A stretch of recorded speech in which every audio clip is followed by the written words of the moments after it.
Hello, thank you guys for coming to this video today. I really appreciate it. This is the Cardano Or podcast. It's a bit different today. This was more of a candid conversation. It was the story of SundaeSwap, the first AMM DEX on Cardano. It was full of stress, full of FUD, full of FOMO. It really is a great story. I hope you enjoyed this podcast today.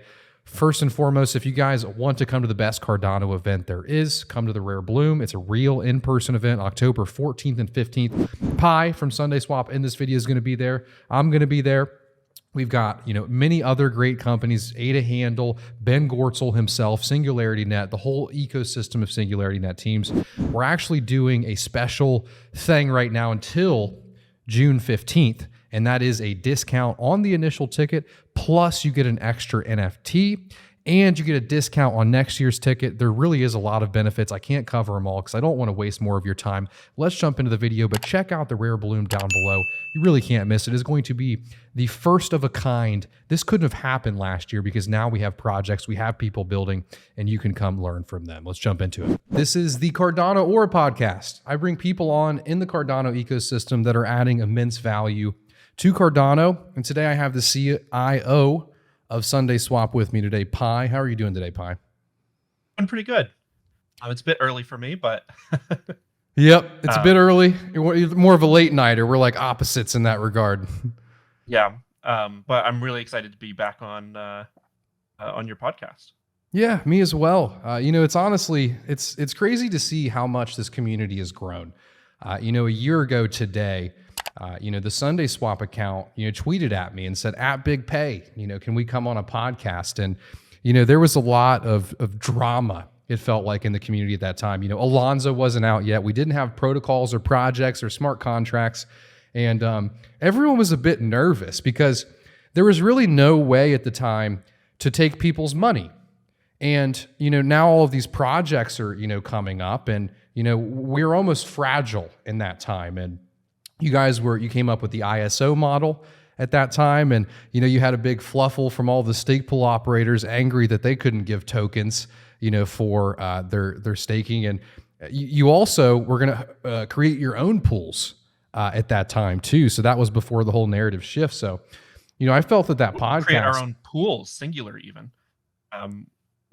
We did not. Was it just one?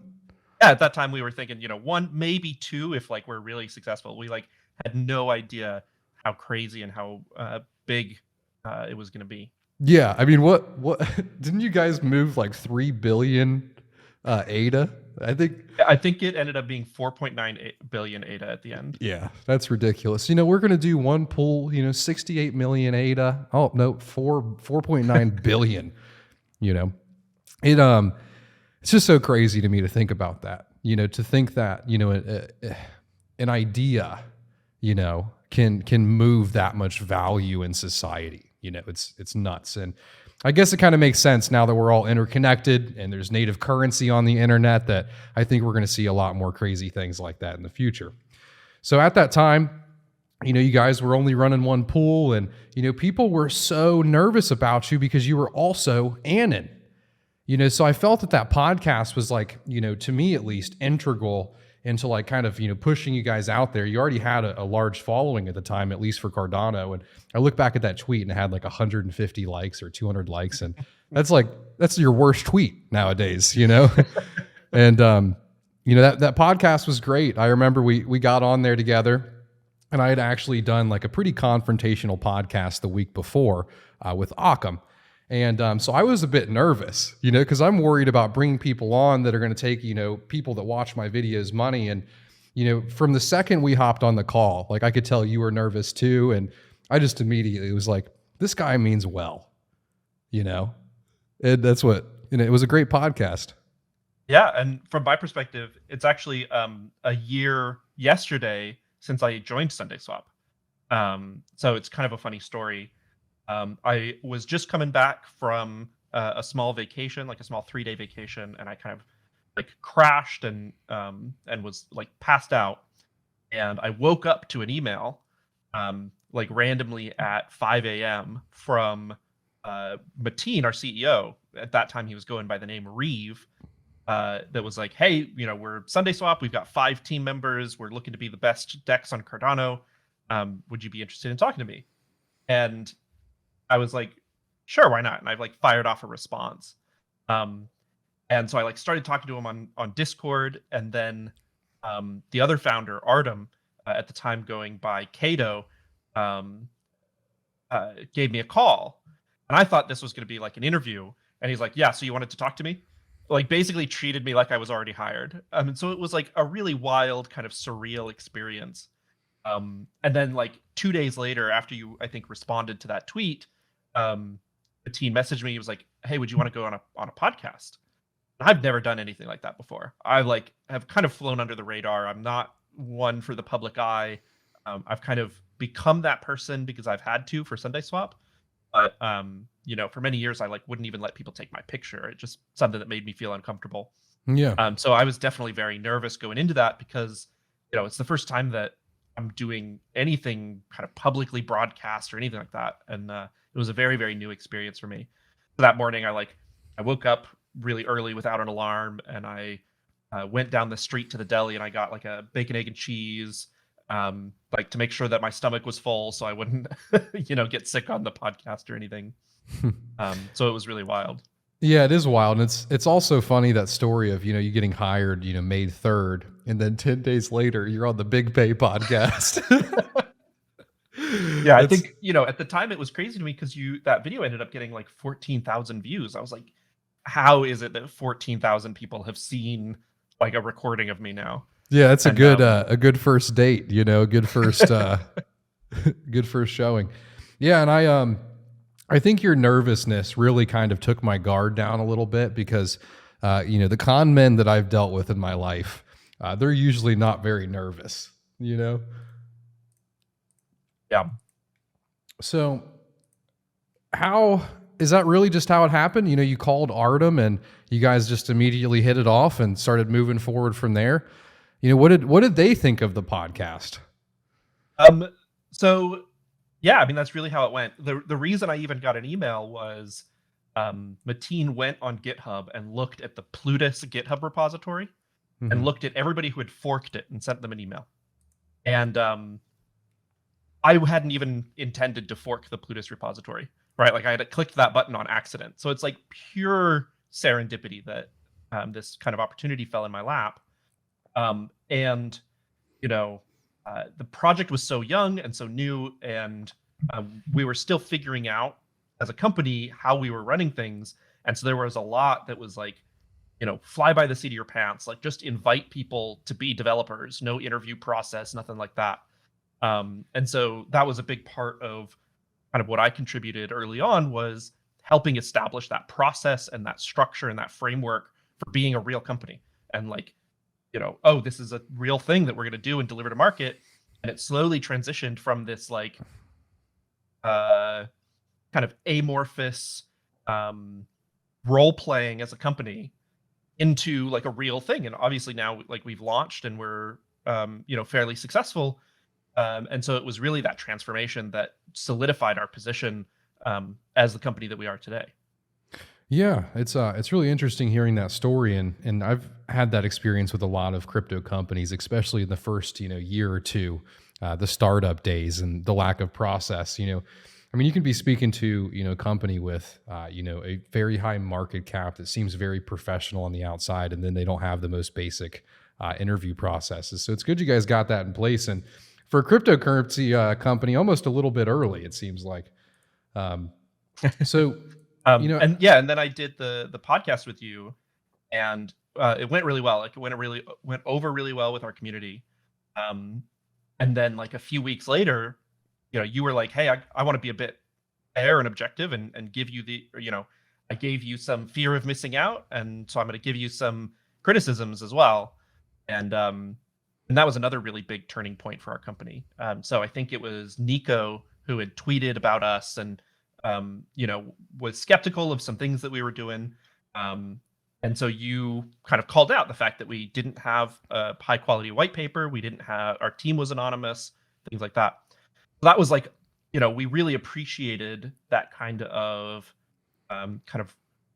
raw honesty about what people were seeing of us. And so we said, okay, let's fix those problems, right? Let's write a white paper. Let's, Mateen and Artem at the time, Reeve and Cato, kind of reflected deeply. They were anonymous because they're pretty young. They're still in school. They didn't know how like the kind of perception of crypto would reflect on, on their lives. But ultimately, they decided, SundaeSwap has the chance to be something really big, and we want to be part of that. And if one of the things that's keeping us back is our anonymity, we have to let that go. And so ultimately they came out, we did that AMA, and I think it was hugely successful. And now the whole team was, revealed, and I think it built a lot of confidence with people. It definitely did. And I actually had the same experience with my YouTube channel. I used to be Anon. It was just, screen cap videos. And then, eventually I realized to build up that trust and, a real connection with my audience, it's really important because, people really, faces are very important, and it's also good to hear that you guys took that feedback from the community and ran with it. And, I remember after that, I don't really remember giving you guys that negative feedback of the white paper, but I do remember Nico coming out with that. And I think that's one of the things that made me like you guys. Was how receptive you were to community response. And you did it in the right way, because sometimes people are too receptive and they shift from the core value that makes them unique, and they shift for, the community. And, to me, it seemed like you guys didn't shift too much, but you shift in the right way to actually be constructive and build up over time, which is good. Everyone makes mistakes, but go ahead. And my philosophy on that is like, we're always, we're even maybe especially today, we're still receiving criticisms, and we're always kind of listening to them.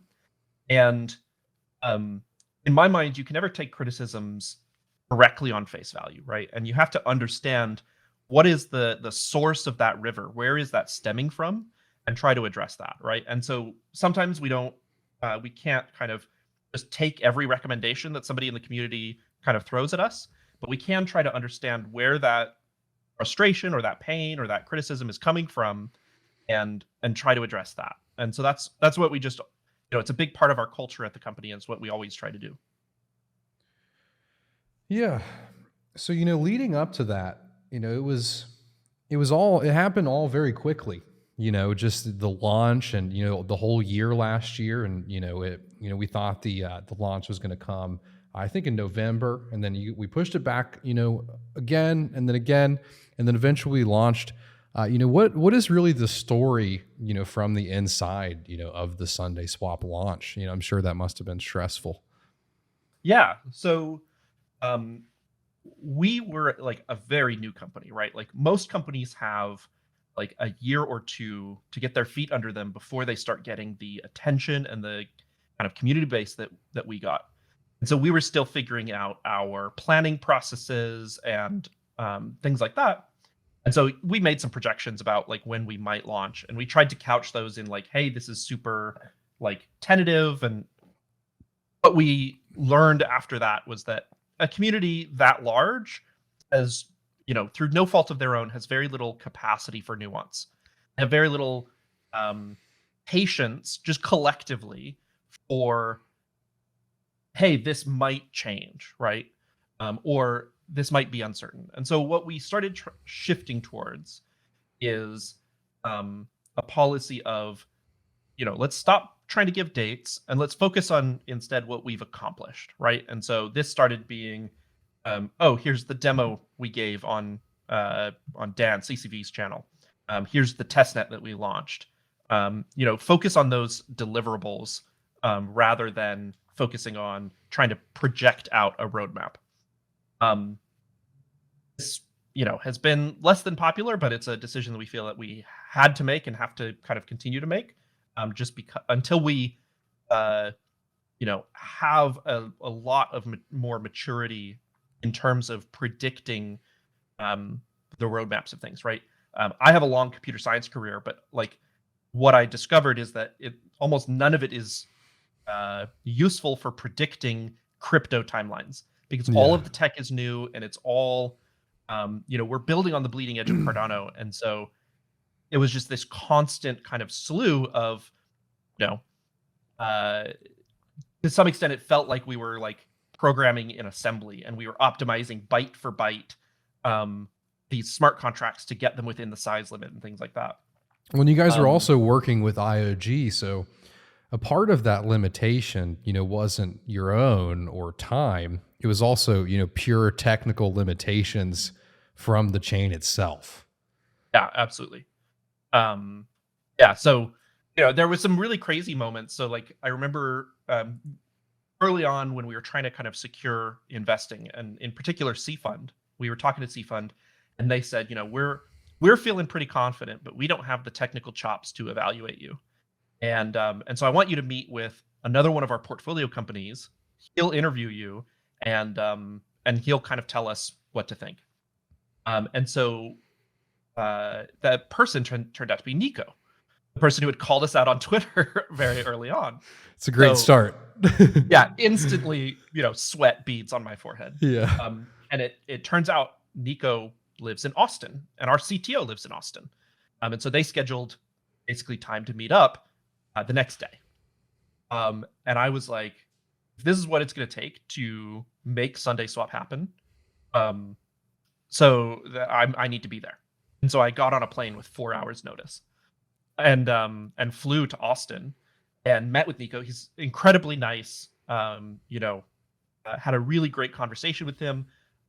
Really defended some of our ideas, and told him about the scooper model, and which we hadn't even revealed to the public at that time. Didn't have answers for all of his questions. He still had some things that we were like, yeah, I guess, how are you going to solve that? That we ended up figuring out later.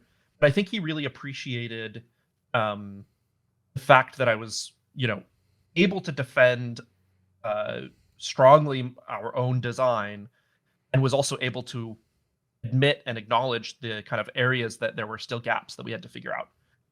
And so, ultimately he ended up recommending us to C Fund, and but it was a crazy call to my girlfriend of, hey, you want to go to Austin? And hopping on a plane, with no especially notice. To meet Nico. I've seen Nico grill some projects, and people really do appreciate that, though, when you're honest about what you don't know.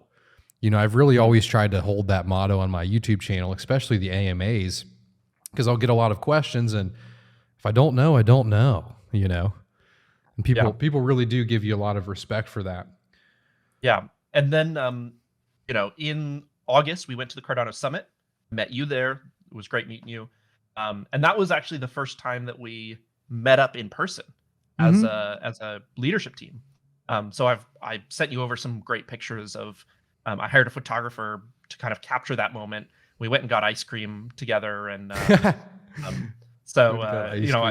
was like just a cute moment. So we have some good like co-founder shots of me, Matt, Mateen, and Artem, and in the whole summit, like I just kept meeting people that were excited by what we were doing and that were inspired by what we were doing. That was just really uplifting for the project. But in the background, I'm also like in the hotel room trying to, because we were like days away from trying to feature freeze for the audit. And so like frantically trying to help Edmund at the time, our smart contract developer, fit the pieces together so that we could kind of finalize the contracts, even though there was a lot on top of the contracts that had to be built. If we could finalize the contracts themselves, we could start the audit. And that was one of the kind of things that we missed. We just really misestimated how long it was going to take to feature freeze our contracts so that we could start the audit. So that was another kind of crazy moment for the team. And I mean, the whole kind of year was just filled with them from the testnet up through launch. Yeah, definitely some memorable times for me as well. And I really enjoyed meeting you at the summit. We grabbed lunch, and then I also got to meet the whole team, Matt and Mateen, and even because Kyle hosted the after party too, and I got to see you guys there, and it really was awesome. And I agree with you about the inspiration. Having people come up to you and realizing that, these Twitter accounts or Discord messages are actually real people. It's really nice. It's very inspiring. And when you just work on the computer all day with your team, you really do need that inspiration.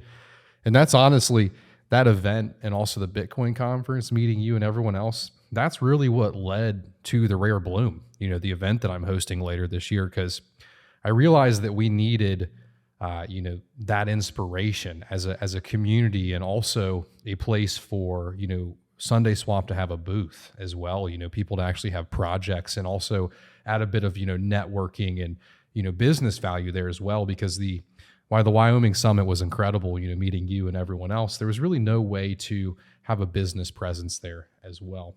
Yeah, it was very IOG centric, right? Which is great. They're the ones putting on that event, but it was less about the community, right? That kind of just happened at the edges. So I'm really excited about Rare Bloom.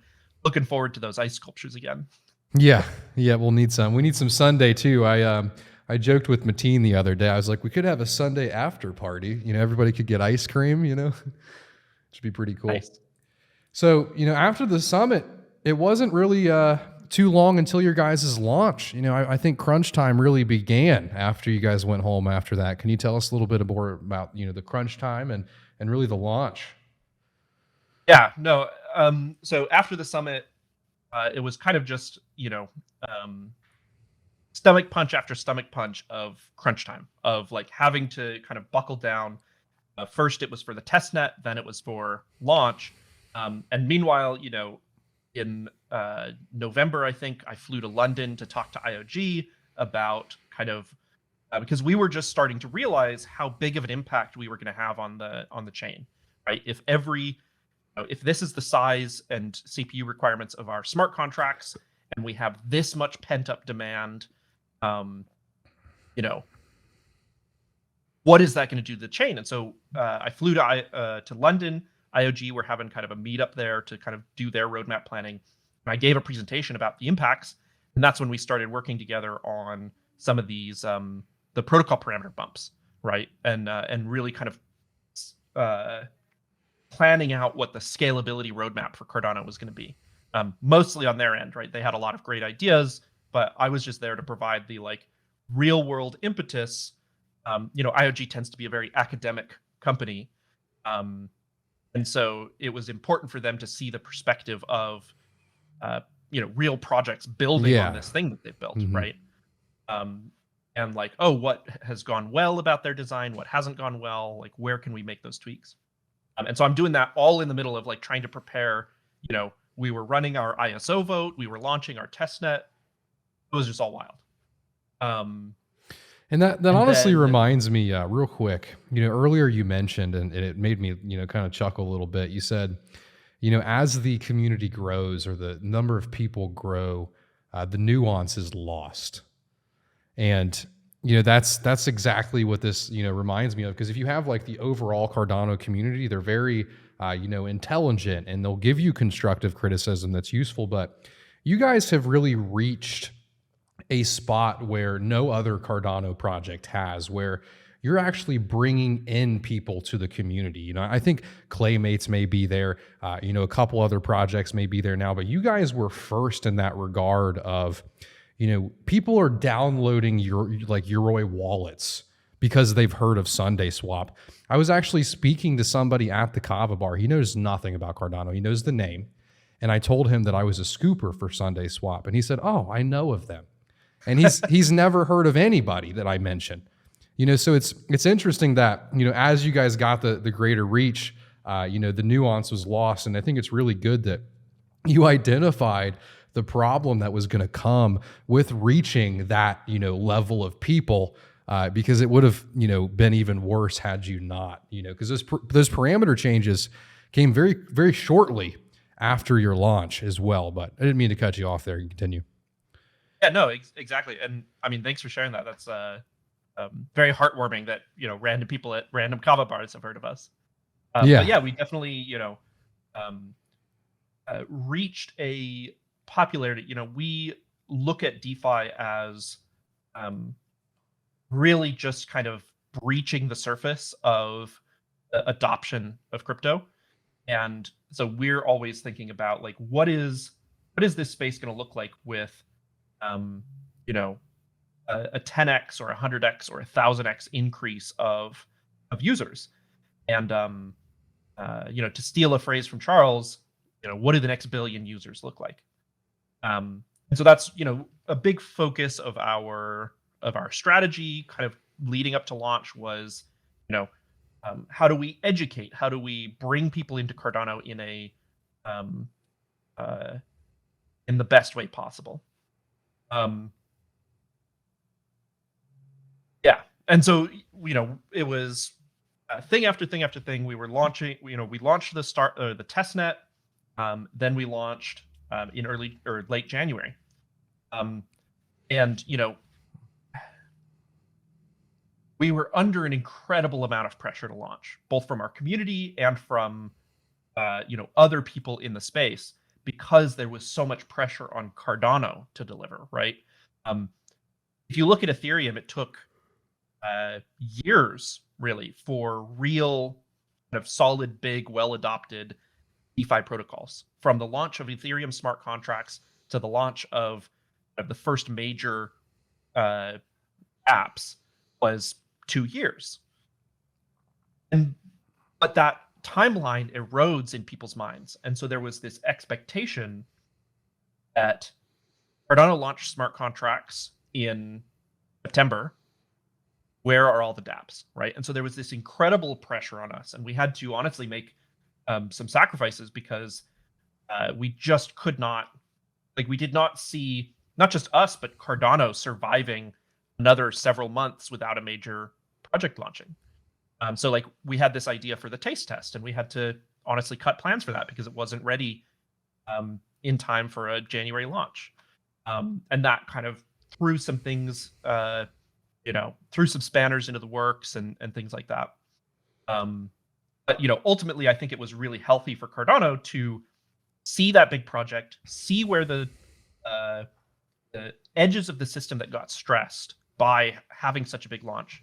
I mean, it's really true that, you know, the first one out the door gets shot, in the sense that, like, you know, I'm really excited to see how successful other projects building on Cardano have been. But I don't think any of them have had to deal with that like pent up demand that Sundae had. And so it's partially because of what you mentioned. It's because there had been nothing that had launched prior. You guys are the first DEX. And, you know, because you reach that level of, you know, fame, it was almost like there was a small portion of people that wanted to see you fail because you were launching on Cardano and you're the first project that they've heard about that launched on Cardano. And then you have another, you know, large group of people that are in Cardano and want it to do well, or they want it to do well so Cardano does well, in the sense of, okay, it's finally time, I can use this chain, it's successful. So I agree with you on that point. There was a lot of pent up either demand or hope for, you know, destruction, I would say. And you know, and ultimately, like, our launch was very successful, right? I think we peaked at you know, somewhere, so we peaked at 565,000 requests per hour, and then like on a per minute basis, we had a minute where we were doing, you know, several 100,000 requests per minute, at the peak traffic right as we launched. And you know, it was insane. And while, like, one thing we didn't anticipate was how much stress we were going to place on the wallet infrastructure.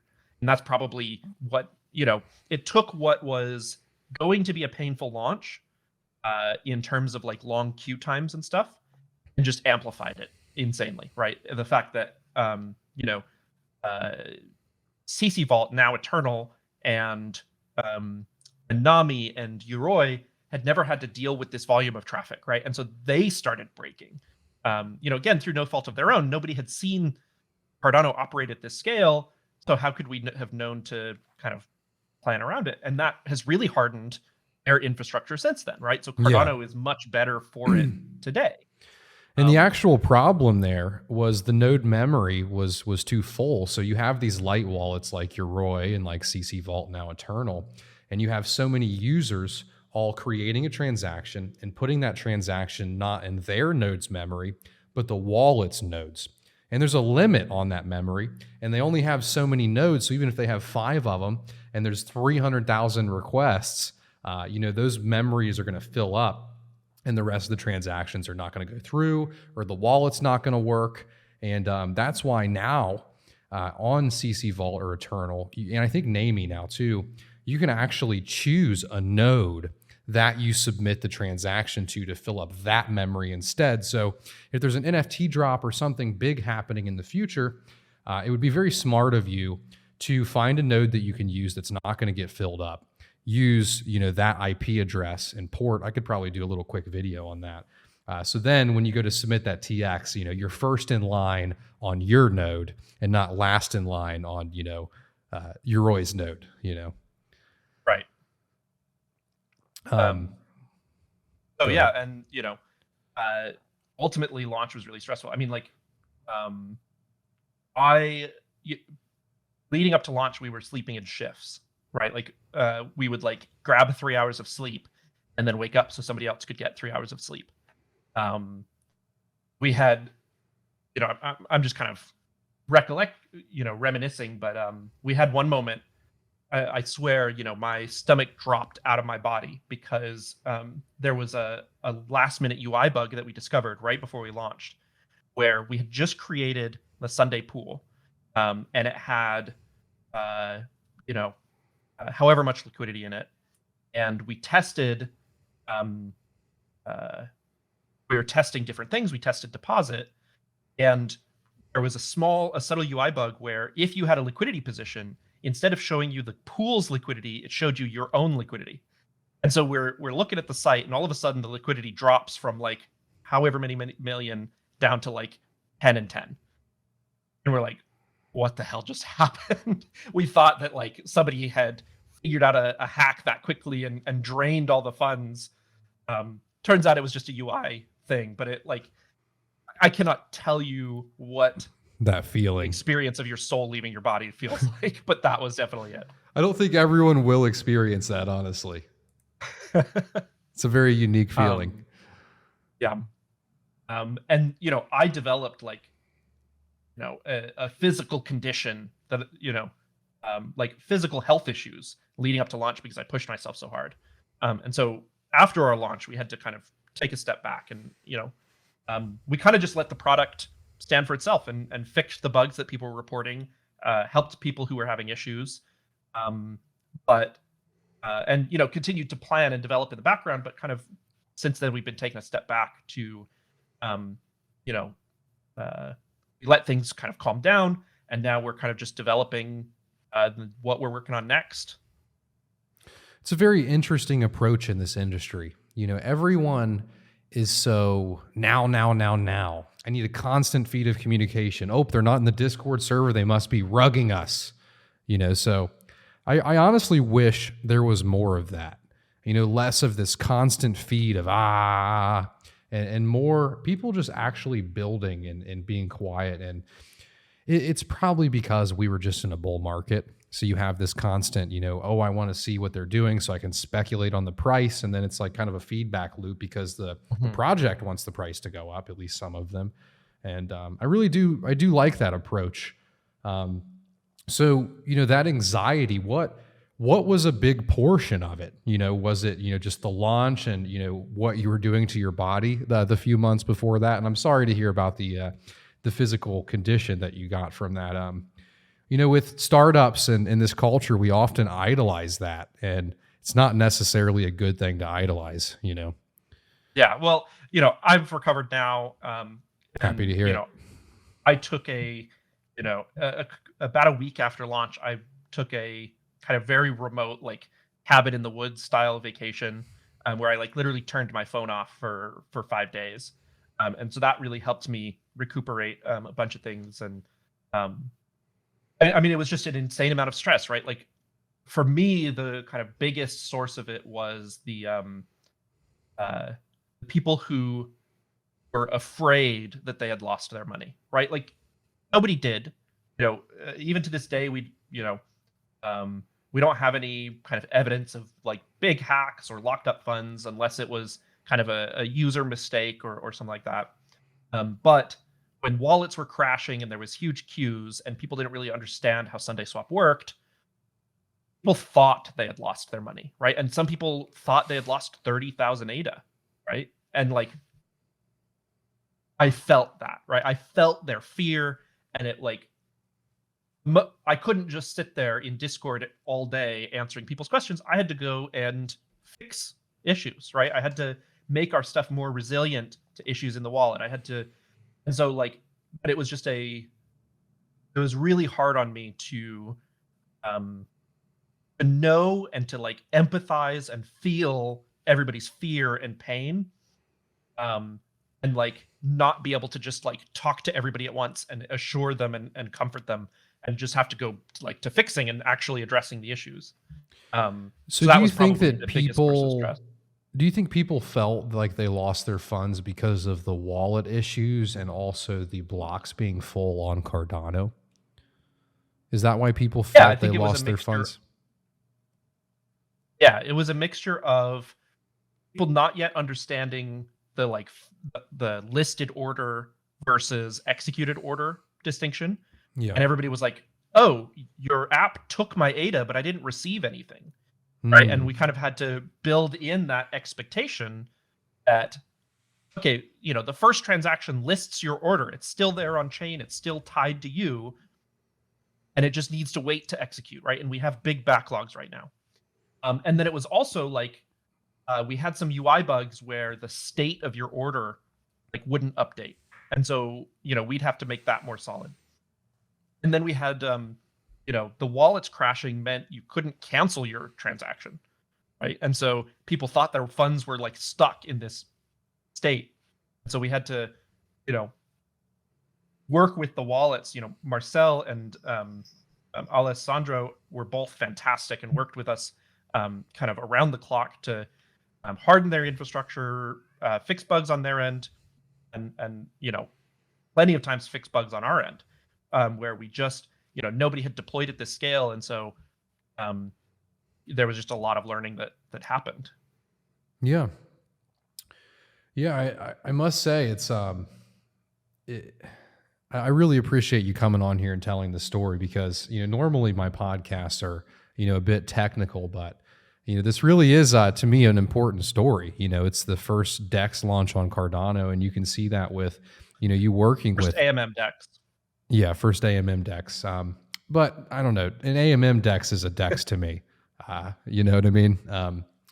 And you know, working with Alessandro and Marcelo to like actually build the infrastructure for, you know, the first large amount of users to come to Cardano, it's really exciting. So on top of all of that stress, you know, we also have the C swap or card starter issue, as you call it. You know, I got a lot of, I always in these podcasts, I ask for community questions, and as always, at least the past few months, there's a good subset of people that, you know, they say honor the deal. They say, what about card starter? And they also ask me, you know, personally to comment on it. And, you know, it's going through litigation, one. Two, I'm not a lawyer. You know, I know a little bit about blockchain, but I'm not one to be able to comment on those issues. So is there anything that you can say, you know, about the card starter situation, you know, for the community? Because it was a really highly requested question. Yeah, the whole situation is certainly unfortunate, and I would love nothing more than to kind of tell our side of the story. But unfortunately, due to ongoing litigation, there's not much that I can comment beyond what we've said already. Okay. Yep, that's fair. You know, maybe another day on that one. So you guys went quiet, and you know, you're building. You know, you took some time to de-stress. You know, what were you working on as you were you know, in the quiet building there? Yeah. So we've been working on a number of things, some of which we've been a little bit public about, some of which have been in the background. Obviously, one of the major things we've been working on is bug fixes. So there's, you know, there was a lot of things that were not major priority because they don't really impact a lot of people, but that were kind of, you know, we've been simmering on in the background. Things like when we launched, if you searched WMT, you wouldn't find the WMT token because their token name is actually World Mobile Token. And so we had to kind of enhance our search. And so we fixed that recently. And kind of a bunch of other little things that there's still plenty more. And then, so we've been fixing bugs in the background. Another thing that we've been working on is yield farming, right? So because we planned to do the taste test, at first, we didn't plan to do yield farming kind of leading up to launch. And so it's something that we pivoted to and that we had to build very quickly. There have been a lot of like corner cases in terms of like handling rollbacks and handling, people with kind of a complex set of portfolio positions and all kinds of things like that to build out our yield farming. We actually launched a really cool kind of second iteration of yield farming recently where it used to be that we would pay out your rewards kind of between 12 hours and 7 days after you harvested them. And we were actually paying for that out of pocket. So we sent 1.65 ADA to everybody who harvested their yield farms, and it was getting quite expensive. We did that because we had to have a solution in place to pay people out. But we just recently that could add up very quickly. Yeah. But we're really big on kind of it was a commitment that we had made that you'll be earning kind of Sunday, and so it was important to us that even if it was expensive to us, we kind of met that obligation. But the version we launched recently now claims your rewards instantly, and so we actually sign the transaction ourselves and then send it down to the browser so you can sign it with your wallet. So it has 2 signatures on it, so we can have multiple inputs. This is a really great example of the advantages of Cardano. So do you just take the the ADA you need with that signature as well? So you take the 1 ADA that you need for the UTXO, and then you guys have already signed it, so then you can just claim it, get your money back. Yeah, and so we have like the Sundae plus the 1.65 ADA coming in, plus your yield farm position coming in. And then on the outputs, we just send the 1.65 ADA back to ourselves and the Sundae to you. So it's this like really elegant kind of cross thing. And so it allows us, now we're not kind of taking this big hit for running yield farming. We're working on improvements even further. We just brought online multi-token. So now there are some pools there that you can earn a token other than Sundae. So WMT is running a program, and Clap, which is CardaShift, is running a yield farming program for their own token. So we've been building that out. That's what we've been kind of public about, is the bug fixes and the yield farming. Behind the scenes, we've been working on 3 main things. First, we've been rebuilding our UI. And so I sent you over a screenshot earlier. Maybe you can share it on screen now. That gives you a kind of taste of the new kind of rebrand, restyling of the UI. But it's not just like a reskinning. We're really focusing on looking at where have people been getting confused, what have they actually been using the DEX for, and how can we best empower that. So the whole UI is going to be redesigned with that in mind, and it has a lot of really cool features that really empower our users who use the DEX. That's one big thing that we've been working on. The second big thing is we've been working on governance. So in the long term, our governance will be powered by Liquid's Agora governance protocol. That'll be for big on-chain votes. But what we started to realize is, not like, from our experience of running the ISO vote, it can be very expensive and chaotic to run an on-chain vote. And so what we realized is not every vote kind of rises to that threshold of needing a fully on-chain vote. And so what we're doing is we're building essentially a custom layer 2 governance solution that will allow people to cast votes for free, but still backed by the signature of their wallet, and still kind of structured in a way with just enough data published on chain by us to kind of make the whole governance vote auditable. And so we've been working on that in the background, and it's getting pretty close. And we have some exciting votes that we want to conduct once we launch that. Part of the reason we can't release big new features or make really substantial changes to the protocol is because SundaeSwap protocol is not ours. It's your guys's. Everybody who's holding the Sundae token and girls's. Girls's. And so really we need your permission to make big changes, right? We're just kind of stewards of the protocol. Right now we have some form of governance through our discourse that allows us to make small changes, like bringing on new yield farm partners. But we don't really feel comfortable making any large changes until we can get follow through on our commitment of, yes, your Sundae token is a voting token. So pretty soon we'll be launching that, and we'll be able to conduct our first vote.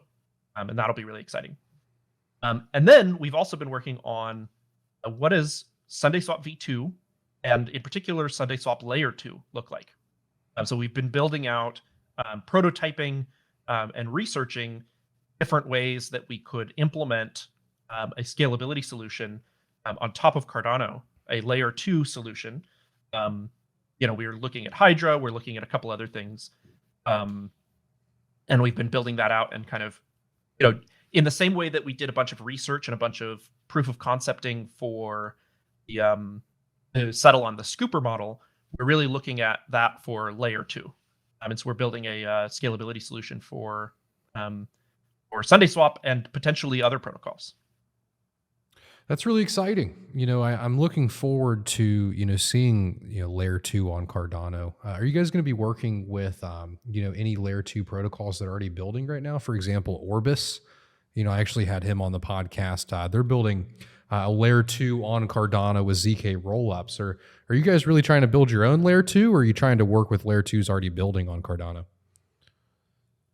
So right now, the most promising avenue looks to be, I don't want to give too much away, but it looks to be basically an augmented Hydra. So we're looking at Hydra.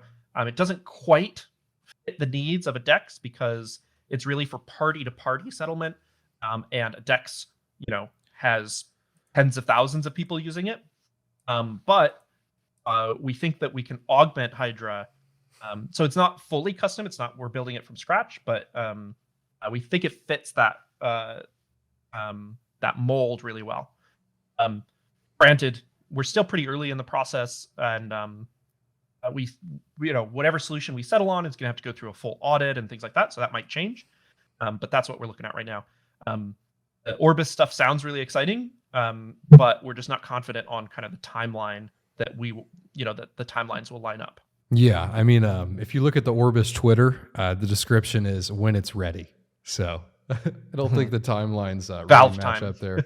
Yeah, exactly. Valve time. So I wanted to talk about the Sundae token and the utility of it. Since your guys' launch, a few other DEXs have launched. We had MinSwap, which seems to have done the best so far other than the vulnerability. And one thing that they did that was really unique to me, and I think really smart and clever, was the incentive behind a lot of different projects. For me personally, I've always, no financial advice. I've always liked the Donna token. I like Ryan behind there. And, I like purchasing off of DEXs. And because MinSwap incentivized that initial liquidity for the ADA Donna pair, it essentially made using SundaeSwap for that pair, because there was no incentive, useless to me because of the amount that I was purchasing. If I wanted to get $2,500 worth of something, there would be too much slippage there, making the fee far too high. So really my question for you is what is Sunday's plan, moving forward to get, that liquidity necessary, for some of these extra tokens, because right now you have the Sundae token, you can trade that very cheaply. World Mobile, now Charlie 3, all of the incentivized tokens can do very well. And you also mentioned the users themselves, or the protocols or projects themselves can incentivize as well. But will there ever be a future in which, once the 6 months is over, that people will still be incentivized also with the Sundae token, given that it's voted in? Yeah. So the utility of the Sundae token is the ability to vote in governance proposals, right? So we can't make a decision about what is done with the community supply to fund, for example, additional yield farming. Our goal in the future is to propose a vote to the community to extend the yield farming program with some changes. And our goal in the long term is to make the DEX to propose an update to the protocol where the DEX is self-sustaining, right? So that it is able to generate income for the protocol that it then uses to fund yield farming rewards. So that's our long-term goal, because if we just kind of constantly give out the Sundae token, that's not sustainable, right? There's only a fixed supply of the Sundae token. Yeah. And so its effectiveness as a reward mechanism, which is another piece of its utility, goes down. Yeah. So and it dilutes the vote, right? If we, for example, removed the cap on the supply, if the community voted to remove the cap on the supply. So our goal long term is to structure the DEX in a way that it can generate funds itself for yield farming. Another one of our goals as we look at V2 is to rethink a lot of the kind of base assumptions that that our protocol was built on, to reduce the impact of that slippage and to reduce the liquidity requirement, right? So that a pool with less liquidity can operate more efficiently in filling a user's order. And so that kind of discrepancy of the size of liquidity between different DEXs will matter less. Okay. I really appreciate that explanation. And I think that, that's a really important part, because, I've always liked SundaeSwap, and, me having to use another DEX to trade a certain pair made me realize, the issue with that. And I agree with you there that, these tokens are just, coming out of the sky. So having the DEX actually pay the, fee for people doing that, I think that makes a lot of sense. So I often hear of this DEX that hasn't launched yet. Everyone acts like they're a bunch of geniuses over there. Maybe I'm too stupid to figure it out, but it's called Maladex, and they're doing something that's a bit different. They say it's unique. They act very cocky about it. They say, there's no impermanent loss. And without reading the paper, I'm a bit skeptical. I'm curious on your thoughts of Maladex and this idea of no impermanent loss. We also had a community question of, will you guys ever have that as well?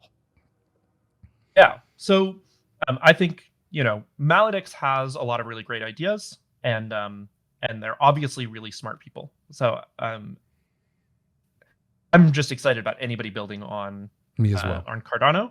And so, for example, you said, I had to use another DEX. I'm excited that you got to use a different DEX, right? I'm excited that there are different protocols out there that provide different opportunities, because it means that kind of Cardano is developing that rich ecosystem that we all want it to have.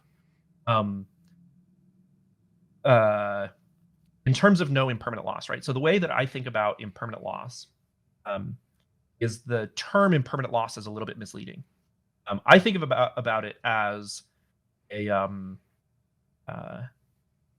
missed opportunity cost, right? Because by providing liquidity, you're agreeing to basically always sell either side of a pair, right? So you provide ADA and LQ, you're agreeing, hey, if somebody wants ADA, I'll sell them my ADA for a little bit more LQ. And if somebody wants LQ, I'll sell them my LQ for a little bit more ADA. What that means fundamentally is if people are buying ADA, ADA is the more valuable token, right? Its price is going to go up. You're selling away your more valuable token. So in the same way that, like, for example, after like a long series of dollar cost averaging in a bear market, and you're at the bottom, your dollar cost average is still going to be above what the bottom of the market is, right? Even though you've been pulling it down, it's still above, right? And so there's still a loss relative to what you bought, Yeah. right? And what you Your could have dollar had cost had you average. just bought at the bottom.